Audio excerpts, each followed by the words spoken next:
paixão de nosso Senhor Jesus Cristo segundo João. Naquele tempo, Jesus saiu com os discípulos para o outro lado da torrente de Cedron. Havia aí um jardim, onde ele entrou com os discípulos. Também Judas, o traidor, conhecia o lugar, porque Jesus costumava reunir-se aí com os seus discípulos. Judas levou consigo um destacamento de soldados e alguns guardas dos sumos sacerdotes e fariseus. E chegou ali com lanternas, tochas e armas. Então, Jesus, consciente de tudo o que ia acontecer, saiu ao encontro deles e disse: A quem procurais? Responderam: A Jesus o Nazareno. E ele disse: Sou eu. Judas, o traidor, estava junto com eles. Quando Jesus disse: Sou eu, eles recuaram e caíram por terra.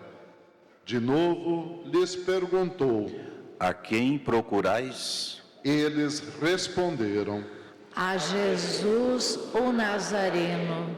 Jesus respondeu: Já vos disse que sou eu. Se é a mim que procurais, então deixai que estes se retirem. Assim se realizava a palavra que Jesus tinha dito: Não perdi nenhum daqueles que me confiaste. Simão Pedro, que trazia uma espada consigo, puxou dela e feriu o servo do sumo sacerdote, cortando-lhe a orelha direita. O nome do servo era Malco. Então Jesus disse a Pedro: Guarda a tua espada na bainha. Não vou beber o cálice que o Pai me deu? Então os soldados, o comandante e os guardas dos judeus prenderam Jesus e o amarraram. Conduziram-no primeiro a Anás, que era sogro de Caifás, o sumo sacerdote naquele ano. Foi Caifás que deu aos judeus o conselho: é preferível que um só morra pelo povo. Simão Pedro e o outro discípulo seguiam Jesus. Esse discípulo era conhecido do sumo sacerdote e entrou com Jesus no pátio do sumo sacerdote. Pedro ficou fora, perto da porta. Então, o outro discípulo, que era conhecido do sumo sacerdote, saiu, conversou com a encarregada da porta e levou Pedro para dentro. A criada que guardava a porta disse a Pedro: Não pertences também tu aos discípulos desse homem? Ele respondeu: Não. Os empregados e os guardas fizeram uma fogueira e estavam se aquecendo, pois fazia frio. Pedro ficou com eles, aquecendo-se. Entretanto, o sumo sacerdote interrompeu Jesus a respeito dos seus discípulos e de seus ensinamentos. Jesus lhe respondeu: Eu falei às claras ao mundo, ensinei sempre na sinagoga e no templo, onde todos os judeus se reúnem. Nada falei às escondidas. Por que me interrogas? Pergunta aos que ouviram o que falei. Eles sabem o que eu disse.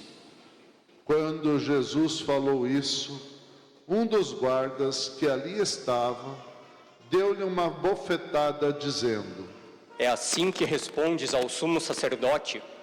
Respondeu-lhe Jesus: Se respondi mal, mostra em que, mas se falei bem, por que me bates? Então, Anás enviou Jesus amarrado para Caifás, o sumo sacerdote. Simão Pedro continuava lá, em pé, aquecendo-se.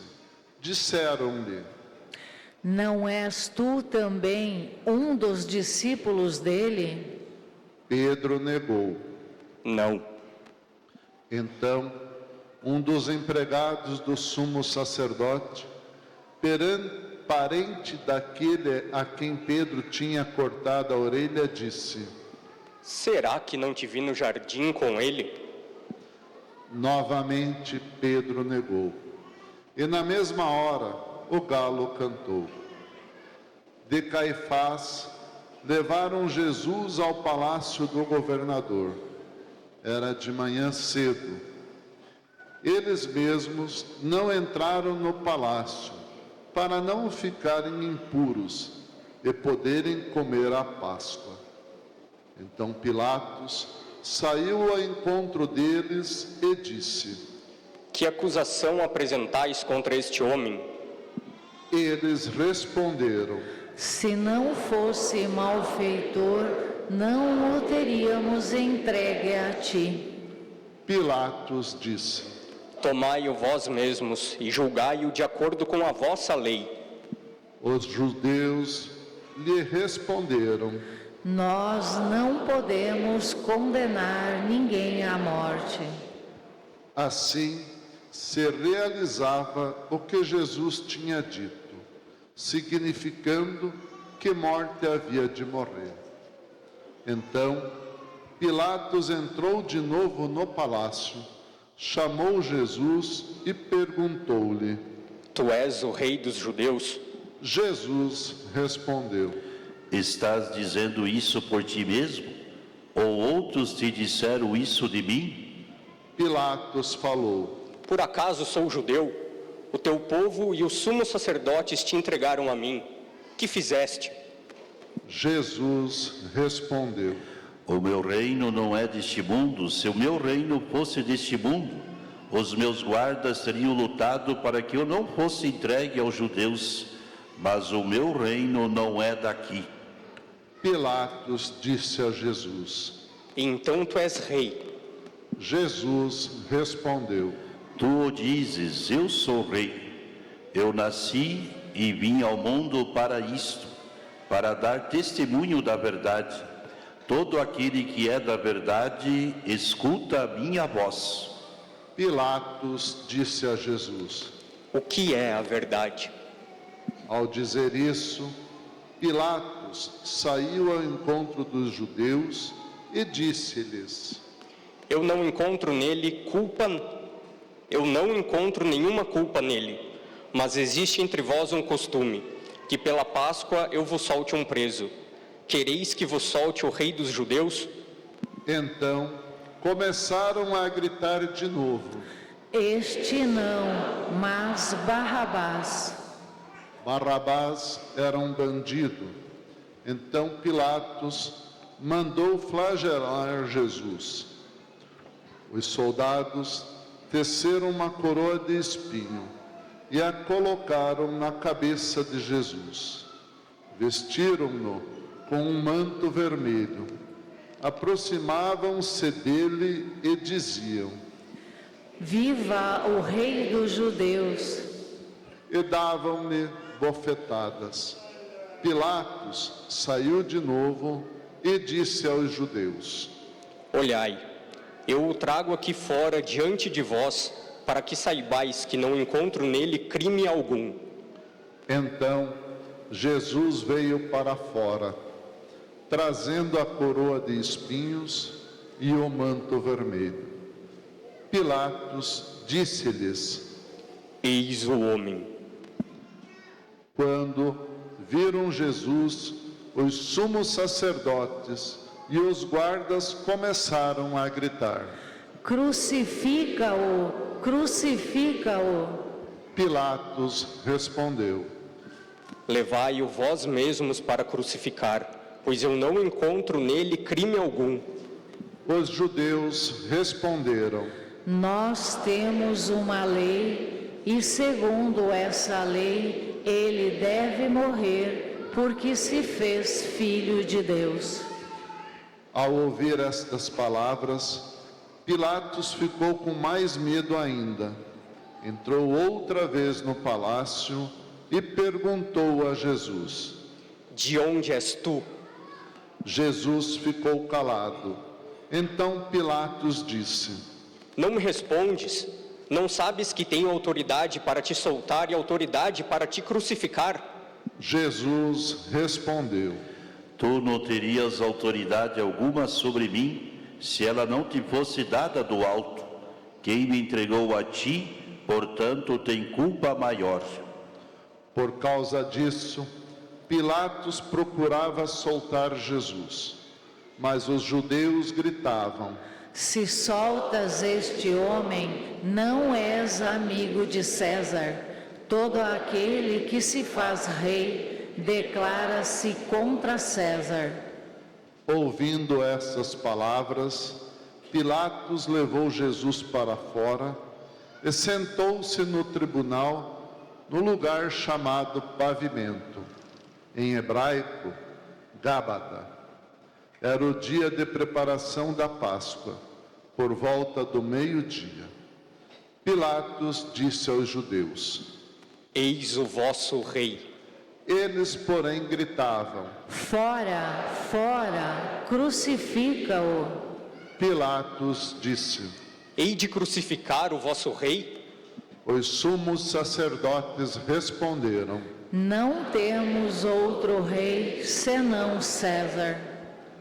Então, Pilatos entregou Jesus para ser crucificado, e eles o levaram. Jesus tomou a cruz sobre si e saiu para um lugar chamado Calvário, em hebraico, Gólgota. Ali o crucificaram, com outros dois, um de cada lado, e Jesus no meio. Pilatos mandou ainda escrever um letreiro e colocá-lo na cruz. Nele estava escrito: Jesus Nazareno, o Rei dos Judeus. Muitos judeus puderam ver o letreiro, porque o lugar em que Jesus foi crucificado ficava perto da cidade. O letreiro estava escrito em hebraico, latim e grego. Então, os sumos sacerdotes dos judeus disseram a Pilatos: Não escrevas o rei dos judeus, mas sim o que ele disse: Eu sou o rei dos judeus. Pilatos respondeu: O que escrevi está escrito. Depois que crucificaram Jesus, os soldados repartiram as suas roupas em 4 partes, uma parte para cada soldado. Quanto à túnica, esta era tecida sem costura, em peça única de alto a baixo. Disseram então entre si: Não vamos dividir a túnica, tiremos a sorte para ver de quem será. Assim se cumpria a escritura que diz: repartiram entre si as minhas vestes e lançaram sorte sobre a minha túnica. Assim procederam os soldados. Perto da cruz de Jesus estavam de pé a sua mãe, a irmã de sua mãe, Maria de Cleófas, e Maria Madalena. Jesus, ao ver sua mãe e ao lado dela o discípulo que ele amava, disse à mãe: Mulher, este é o teu filho. Depois disse ao discípulo: Esta é a tua mãe. Desta hora em diante, o discípulo a acolheu consigo. Depois disso, Jesus, sabendo que tudo estava consumado, e para que a Escritura se cumprisse até o fim, disse: Tenho sede. Havia ali uma jarra cheia de vinagre. Amarraram numa vara uma esponja embebida de vinagre e levaram-na à boca de Jesus. Ele tomou o vinagre e disse: Tudo está consumado. E, inclinando a cabeça, entregou o Espírito.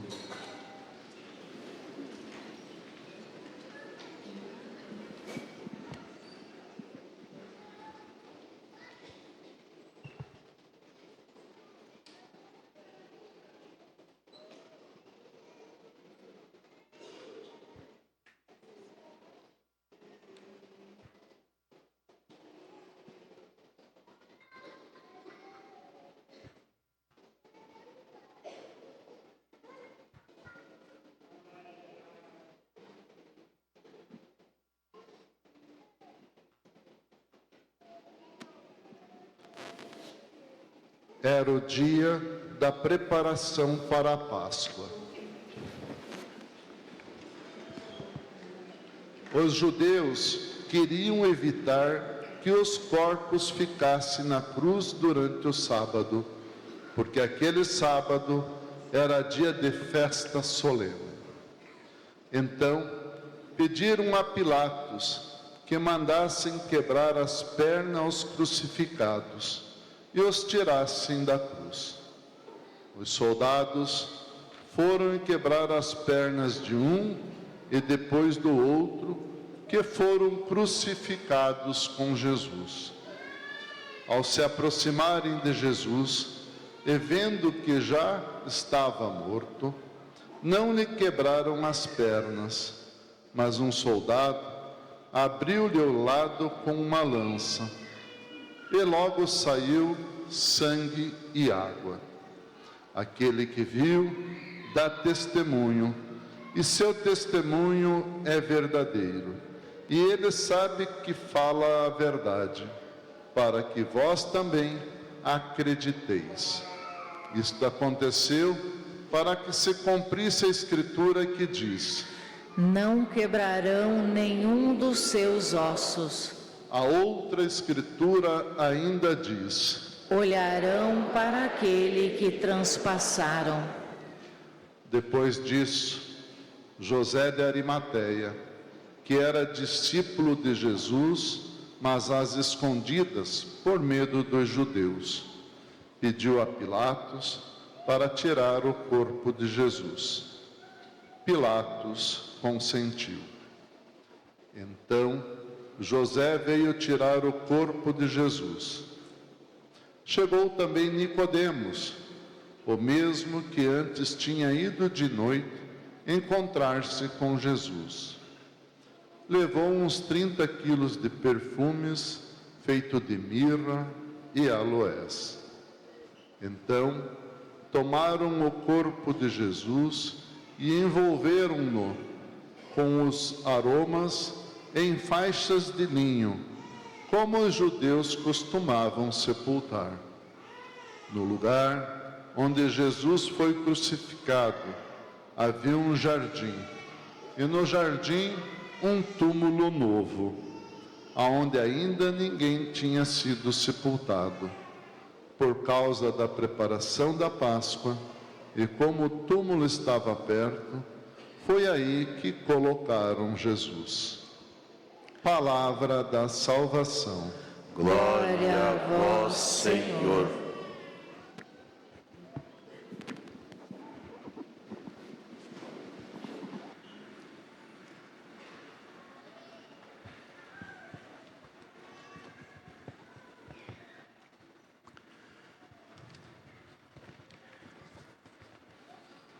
Que bom que vocês vieram. Acho que não faltou ninguém, né? Daqueles que ontem aqui estiveram. Hoje a celebração está no silêncio do dia. Não se celebra a Eucaristia, a igreja hoje se cala. A igreja se ajoelha diante da cruz para contemplá-la. A Sexta-feira Santa não é um dia de muitas palavras, é um dia de silêncio, de contemplação, de olhar para a cruz e tentar compreender até onde vai o amor de Deus por nós. O profeta Isaías, na primeira leitura que ouvíamos, nos apresenta a figura do servo sofredor. Há uma frase impressionante e que sintetiza toda a celebração de hoje. Ele tomou sobre si as nossas dores e carregou os nossos sofrimentos.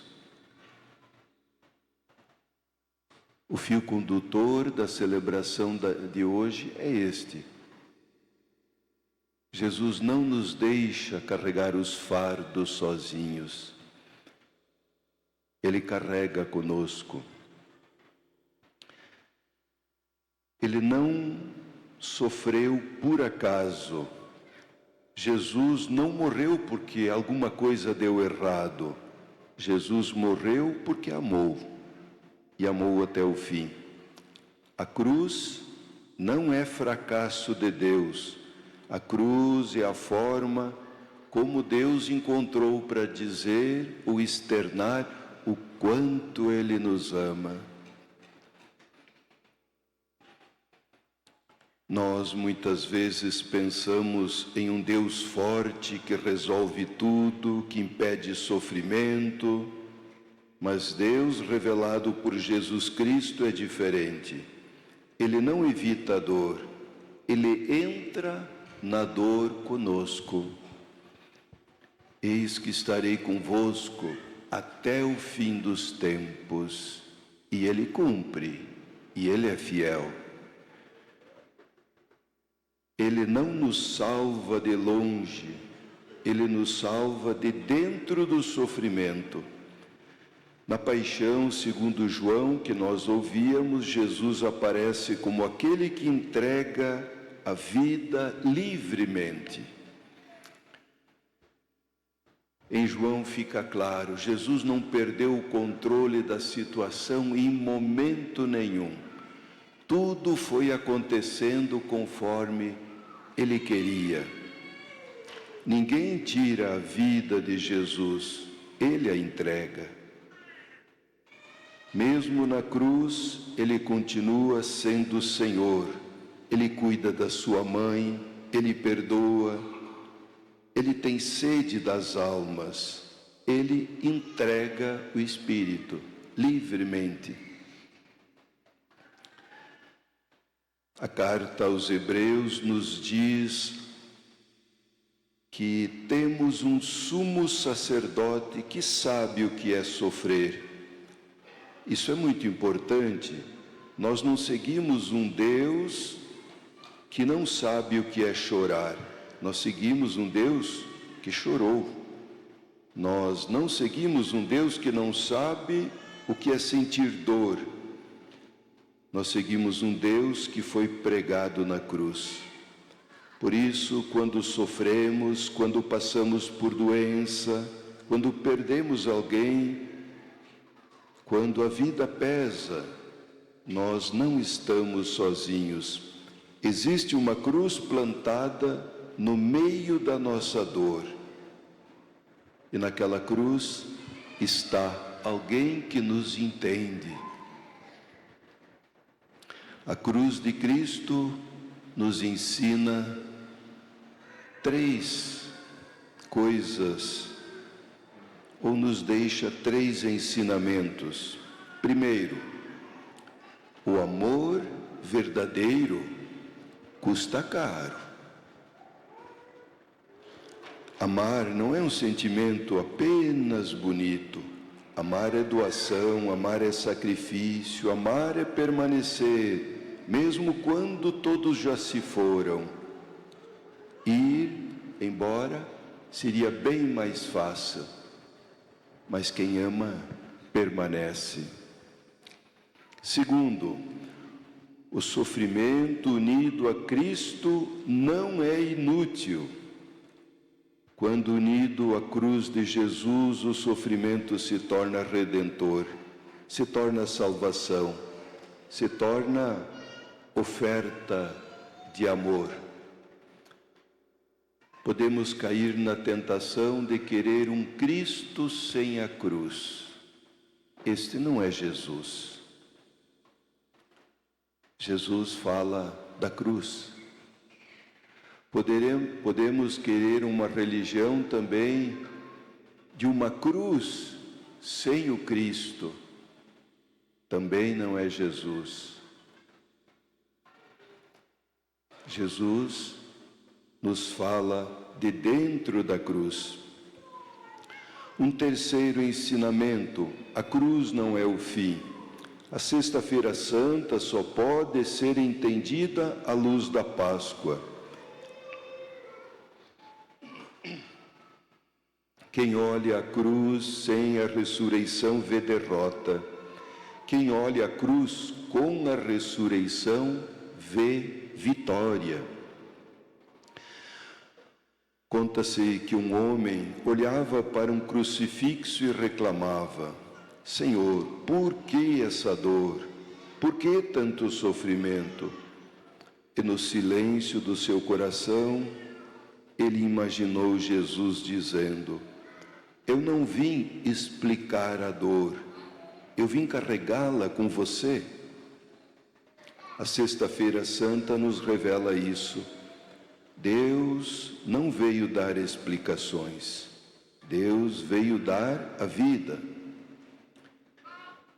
E hoje, ao beijarmos a cruz, não estamos beijando apenas um pedaço de madeira, estamos beijando o maior gesto de amor da história. A cruz é a prova de que Deus nos ama, sem medida, sem condições, até o fim. Olhemos para a cruz. Ali está o amor que não desiste de nós. Ali está o amor que nos salva. Ali está o amor que vence a morte. O amor que transcende. E talvez hoje, diante da cruz, a melhor oração seja esta: Senhor, ensina-me a amar assim.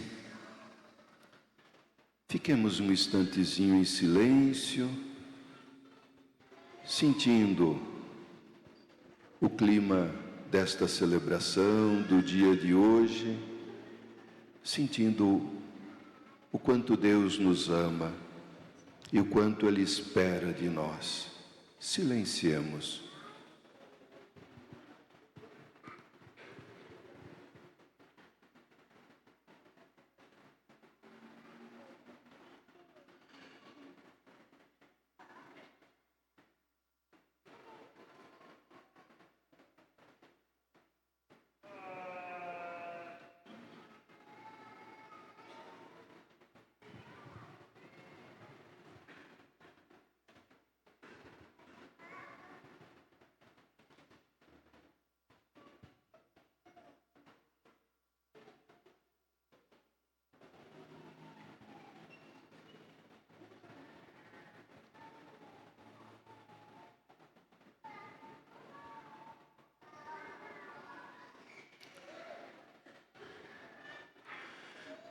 Para concluir, havia um menino que estava aprendendo a tocar piano.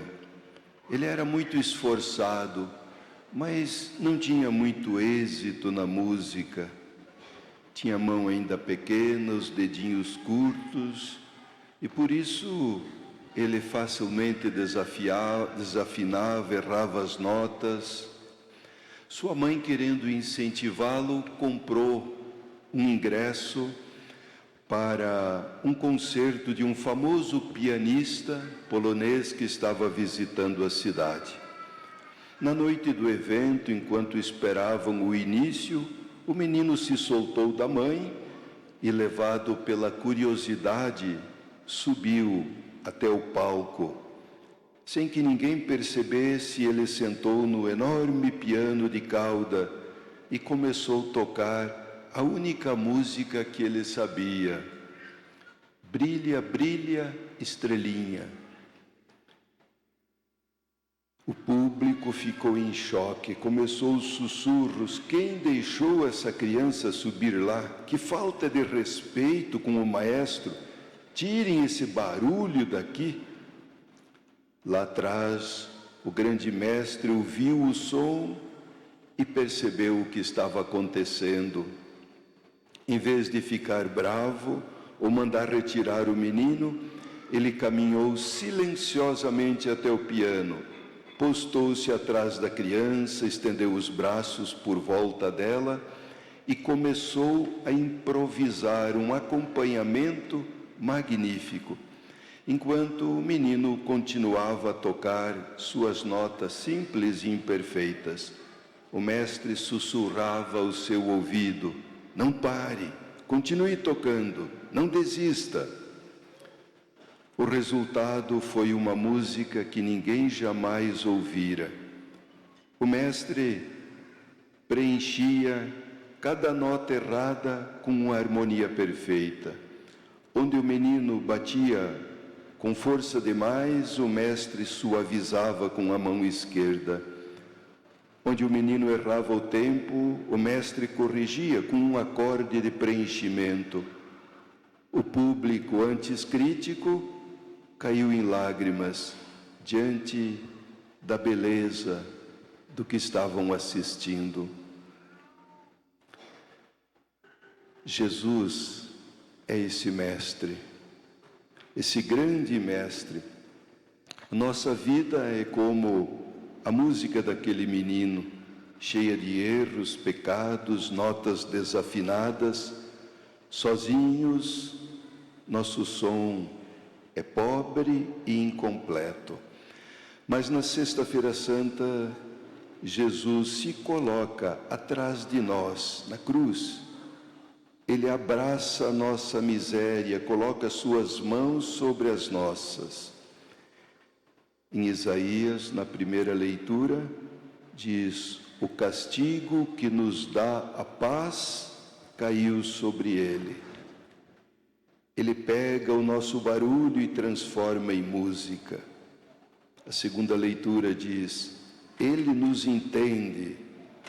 Como mestre que não expulsa o menino, Jesus acolhe na nossa fraqueza. João nos mostra, quando ele diz: tudo está consumado, a obra-prima está pronta. Hoje, ao olhar para a cruz, ouça Jesus sussurrando: não pare, eu completei a sua música, eu transformei a sua dor em salvação. Não pare, continue, continue.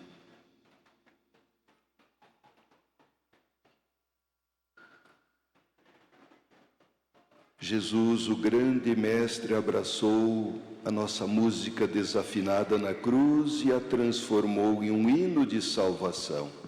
Agora, movidos por esse amor que não exclui ninguém, estendamos os nossos braços como Ele e apresentemos ao Pai as necessidades de toda a humanidade com a oração universal.